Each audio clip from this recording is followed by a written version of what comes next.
ಮೈಸೂರು ಎಂದಾಕ್ಷಣ ಎಲ್ಲರಿಗೂ ನೆನಪಾಗುವುದು ಸುಂದರವಾದ ಅರಮನೆ, ಚಿನ್ನದ ಅಂಬಾರಿ, ಮೈಸೂರು ದಸರಾ ಎಲ್ಲರನ್ನೂ ಕೈಬೀಸಿ ಕರೆಯುತ್ತದೆ. ನಮ್ಮ ಮೈಸೂರಿಗೆ ಮೈಸೂರು ಎಂಬ ಹೆಸರು ಹೇಗೆ ಬಂದಿತು? ಮೈಸೂರು ಅರಮನೆಯನ್ನು ಎಷ್ಟು ಬಾರಿ ಕಟ್ಟಲಾಯಿತು? ಅದನ್ನು ಕಟ್ಟುವಾಗ ಎಷ್ಟು ಅನಾಹುತಗಳು ನಡೆದವು? ಮತ್ತು ಮೈಸೂರು ಅರಮನೆಯಲ್ಲಿ ಸುರಂಗ ಮಾರ್ಗಗಳು ಇರುವುದು ನಿಜಾನಾ? ಈ ರೀತಿಯಾಗಿ ಈ ವಿಡಿಯೋದಲ್ಲಿ ಹಲವು ಕುತೂಹಲಕಾರಿ ವಿಷಯಗಳನ್ನು ನೋಡೋಣ. ಮೈಸೂರು ಕರ್ನಾಟಕದ ಸಾಂಸ್ಕೃತಿಕ ರಾಜಧಾನಿಯಾಗಿದೆ. ಮೈಸೂರಿಗೆ ಮೈಸೂರು ಎಂಬ ಹೆಸರು ಬರಲು ಕಾರಣ ಏನೆಂದರೆ, ಈ ಹಿಂದೆ ಮಹಿಷಾಸುರ ಎಂಬ ದೊಡ್ಡ ರಾಕ್ಷಸನು ಇಲ್ಲಿ ವಾಸವಾಗಿದ್ದನು. ಅಷ್ಟೇ ಅಲ್ಲದೆ ಆ ರಾಕ್ಷಸನು ಅಲ್ಲಿನ ಜನರಿಗೆ ಬಹಳ ತೊಂದರೆ ಕೊಡುತ್ತಿದ್ದನು. ಇದರಿಂದ ಜನರನ್ನು ಕಾಪಾಡಲು ಪಾರ್ವತೀ ದೇವಿಯು ಚಾಮುಂಡೇಶ್ವರಿ ಅವತಾರದಲ್ಲಿ ಬಂದು ಮೈಸೂರಿನ ಒಂದು ಬೆಟ್ಟದ ಮೇಲೆ ಆ ರಾಕ್ಷಸನನ್ನು ಸಂಹರಿಸಿ ಅಲ್ಲೇ ನೆಲೆಸಿದಳು. ಆದ್ದರಿಂದ ಆ ಬೆಟ್ಟಕ್ಕೆ ಚಾಮುಂಡಿ ಬೆಟ್ಟ ಎಂಬ ಹೆಸರು ಬರುತ್ತದೆ. ಅದೇ ರೀತಿಯಾಗಿ ಆ ಊರಿನಲ್ಲಿ ಮಹಿಷಾಸುರ ಎಂಬ ರಾಕ್ಷಸನು ಇದ್ದನು. ಆದ್ದರಿಂದ ಆ ಊರಿಗೆ ಮಹಿಷನ ಊರು, ಮಹಿಷೂರು ಎನ್ನುತ್ತಿದ್ದರು. ಮುಂದೆ ಅದೇ ಇಂದಿನ ಮೈಸೂರು ಎಂದಾಯಿತು. ಮೈಸೂರು ತುಂಬಾ ಸುಂದರವಾದ ಮತ್ತು ಐತಿಹಾಸಿಕ ನಗರವಾಗಿದೆ. ಇಲ್ಲಿನ ಅರಮನೆಯಂತೂ ಅತ್ಯಂತ ಪ್ರಸಿದ್ಧವಾಗಿದೆ. ಈ ಅರಮನೆಯು ಮೈಸೂರು ಅರಸರ ನಿವಾಸ ಮತ್ತು ಅವರ ಆಡಳಿತ ಕೇಂದ್ರವಾಗಿತ್ತು. ಮೈಸೂರು ಅರಮನೆಯ ಇತಿಹಾಸ 14ನೇ ಶತಮಾನದಲ್ಲಿ ಆರಂಭವಾಗುತ್ತದೆ. ಆ ಸಮಯದಲ್ಲಿ ಅರಮನೆಯನ್ನು ಕಲ್ಲು ಮರಗಳಿಂದ ಕಟ್ಟಲಾಗಿತ್ತು. ಆದರೆ ಹಲವು ಬಾರಿ ಬೆಂಕಿ ಅವಘಡ, ಯುದ್ಧಗಳು ಹಾಗೂ ಪ್ರಕೃತಿ ವಿಕೋಪಗಳಿಂದ ಅರಮನೆ ಹಾಳಾಯಿತು. 1638ರಲ್ಲಿ ರಣಧೀರ ಕಂಠೀರವ ನರಸರಾಜ ಒಡೆಯರ್ ಕಾಲದಲ್ಲಿ ಅರಮನೆಯು ಸಿಡಿಲು ಬಡಿದು ನಾಶವಾಗುತ್ತದೆ. ನಂತರ 1833ರಲ್ಲಿ 3ನೇ ಕೃಷ್ಣರಾಜ ಒಡೆಯರ್ ಕಾಲದಲ್ಲಿ ಹೊಸದಾಗಿ ಕಟ್ಟಿಗೆ ಮತ್ತು ಇಟ್ಟಿಗೆಯಿಂದ ಅರಮನೆಯನ್ನು ಕಟ್ಟಲಾಯಿತು.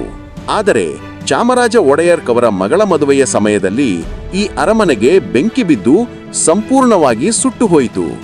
ಇದರಿಂದ ಅರಸರು ಜಗನ್ಮೋಹನ ಅರಮನೆಗೆ ತಮ್ಮ ನಿವಾಸವನ್ನು ಬದಲಾಯಿಸುತ್ತಾರೆ. ಇದಾದ ನಂತರ ಪ್ರಸ್ತುತ ಇರುವ ಸುಂದರವಾದ ಅರಮನೆಯನ್ನು ನಿರ್ಮಿಸಲು ಬ್ರಿಟಿಷ್ ವಾಸ್ತುಶಿಲ್ಪಿ ಹೆನ್ರಿ ಇರ್ವಿನ್ ಅವರ ವಿನ್ಯಾಸದಲ್ಲಿ ಹೊಸ ಅರಮನೆ ನಿರ್ಮಾಣಗೊಂಡಿತು. ಸುಮಾರು 42 ಲಕ್ಷ ರೂಪಾಯಿ ವೆಚ್ಚದಲ್ಲಿ ತಲೆ ಎತ್ತಿದ ಈ ಅರಮನೆ ಭಾರತೀಯ ರಜಪೂತ್ ಮತ್ತು ಗೋಥಿಕ್ ಶೈಲಿಗಳ ಸಮನ್ವಯವಾಗಿದೆ. 1912ರಲ್ಲಿ ಮಹಾರಾಜ ಕೃಷ್ಣರಾಜ ಒಡೆಯರ್ ಅವರ ಕಾಲದಲ್ಲಿ ಹೊಸ ಅರಮನೆ ಸಂಪೂರ್ಣವಾಗಿ ನಿರ್ಮಾಣವಾಗುತ್ತದೆ. ಇಂದಿನ ನಾವು ನೋಡುವ ಮೈಸೂರು ಅರಮನೆ 3ನೇ ಬಾರಿ ಪುನರ್ನಿರ್ಮಿಸಲ್ಪಟ್ಟದ್ದು. ಮೈಸೂರು ಅರಮನೆಯ ಇನ್ನೊಂದು ಆಕರ್ಷಣೆ ಎಂದರೆ ಅದು ಚಿನ್ನದ ಅಂಬಾರಿ. ಹಿಂದೆ ಈ ಅಂಬಾರಿಯಲ್ಲಿ ಮಹಾರಾಜರು ಕುಳಿತುಕೊಂಡು ಅದ್ಧೂರಿಯಿಂದ ದಸರಾ ಉತ್ಸವವನ್ನು ನಡೆಸುತ್ತಿದ್ದರು. ಆದರೆ ಈಗ ಅಂಬಾರಿಯಲ್ಲಿ ತಾಯಿ ಚಾಮುಂಡೇಶ್ವರಿ ಮೂರ್ತಿಯನ್ನು ಇಟ್ಟು ಮೆರವಣಿಗೆಯನ್ನು ಮಾಡಲಾಗುತ್ತದೆ. ಮೈಸೂರು ಅರಮನೆಯ ನಿಜವಾದ ಅದ್ಭುತವನ್ನು ದಸರಾ ಹಬ್ಬದಲ್ಲಿ ಕಾಣಬಹುದು. 10 ದಿನಗಳ ಈ ಮಹೋತ್ಸವದಲ್ಲಿ ಅರಮನೆಯು ಲಕ್ಷಾಂತರ ದೀಪಗಳಿಂದ ಬೆಳಗುತ್ತದೆ. ಆನೆಗಳ ಮೆರವಣಿಗೆ, ಸಾಂಸ್ಕೃತಿಕ ಕಾರ್ಯಕ್ರಮಗಳು ಮತ್ತು ಚಿನ್ನದ ಅಂಬಾರಿಯಲ್ಲಿ ದೇವಿಯ ಮೆರವಣಿಗೆ, ಕನ್ನಡ ನಾಡಿನ ವೈಭವ ನೋಡಲು 2 ಕಣ್ಣು ಸಾಲದು. ಇನ್ನು ಅರಮನೆಯ ದರ್ಬಾರ್ ಹಾಲ್ ಅಂತೂ ತುಂಬಾ ಸುಂದರವಾಗಿದೆ. ದೊಡ್ಡ ದೊಡ್ಡ ಕಂಬಗಳು, ಸುಂದರವಾದ ಕಲಾಚಿತ್ರಗಳು ಎಲ್ಲರನ್ನೂ ಕೈಬೀಸಿ ಕರೆಯುತ್ತವೆ. ಮೈಸೂರು ಅರಮನೆಯ ಪ್ರಮುಖ ಆಕರ್ಷಣೆ ಅದ್ಭುತ ಗುಮ್ಮಟಗಳು, ಸುಂದರ ಬಾಗಿಲುಗಳು, ಅರಮನೆಯ ಕಂಬಗಳ ಮೇಲಿನ ಕೆತ್ತನೆಗಳು, ಗೋಡೆಗಳ ಮೇಲಿನ ಚಿತ್ರಗಳು ಸುಂದರವಾಗಿವೆ. 1942ರಲ್ಲಿ ಅರಮನೆಗೆ ಸಂಪೂರ್ಣವಾಗಿ ವಿದ್ಯುತ್ ದೀಪಗಳನ್ನು ಅಳವಡಿಸಲಾಯಿತು. ರಾತ್ರಿ ಹೊತ್ತಿನಲ್ಲಿ ಅರಮನೆಯನ್ನು ನೋಡುವುದೇ ಒಂದು ಖುಷಿ, ಅಷ್ಟು ಸುಂದರವಾಗಿ ಕಾಣುತ್ತದೆ.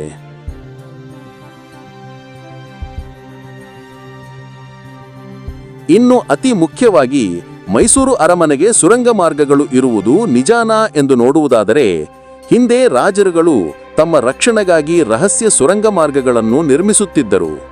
ಏಕೆಂದರೆ ಯಾರಾದರೂ ವೈರಿಗಳು ದಾಳಿ ಮಾಡಿದಾಗ ಅಲ್ಲಿಂದ ಸುಲಭವಾಗಿ ತಪ್ಪಿಸಿಕೊಂಡು ಬೇರೆ ಸುರಕ್ಷಿತ ಸ್ಥಳಕ್ಕೆ ಹೋಗುತ್ತಿದ್ದರು. ಅಷ್ಟೇ ಅಲ್ಲದೆ ಅರಮನೆಯಲ್ಲಿ ಇದ್ದಂತಹ ಚಿನ್ನ, ಒಡವೆಗಳನ್ನು ಶತ್ರುಗಳಿಗೆ ಸಿಗದಂತೆ ಈ ಸುರಂಗ ಮಾರ್ಗಗಳ ಮೂಲಕವೇ ಬೇರೆ ಕಡೆಗೆ ಅವುಗಳನ್ನು ಸಾಗಿಸುತ್ತಿದ್ದರು. ಈ ರೀತಿಯ ಸುರಂಗ ಮಾರ್ಗಗಳು ನಮ್ಮ ಮೈಸೂರಿನಲ್ಲಿ ಸಹ ಇವೆ ಎಂದು ಹೇಳಲಾಗುತ್ತದೆ. ಮೊದಲನೆಯದು ಮೈಸೂರು ಅರಮನೆಯಿಂದ ರಾಣಿ ಬಂಗಲೆಗೆ, ಎರಡನೆಯದು ಅರಮನೆಯಿಂದ ಶ್ರೀರಂಗಪಟ್ಟಣಕ್ಕೆ, ಮತ್ತೊಂದು ಅರಮನೆಯಿಂದ ಚಾಮುಂಡಿ ಬೆಟ್ಟಕ್ಕೆ ಸಂಪರ್ಕ ಹೊಂದಿತ್ತು ಎಂದು ಹೇಳಲಾಗುತ್ತದೆ. ಇಂದು ಮೈಸೂರು ಅರಮನೆ ಭಾರತದಲ್ಲೇ ಅತಿ ಹೆಚ್ಚು ಭೇಟಿ ನೀಡುವ ಸ್ಥಳಗಳಲ್ಲಿ ಒಂದು.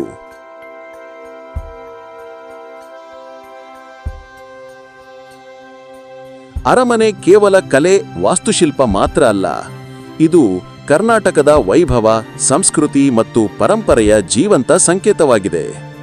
ಮೈಸೂರು ಅರಮನೆ ನೋಡಿದ ಮೇಲೆ ಅದು ನಿಮ್ಮ ಹೃದಯದಲ್ಲಿ ಶಾಶ್ವತವಾಗಿ ಉಳಿದುಬಿಡುತ್ತದೆ.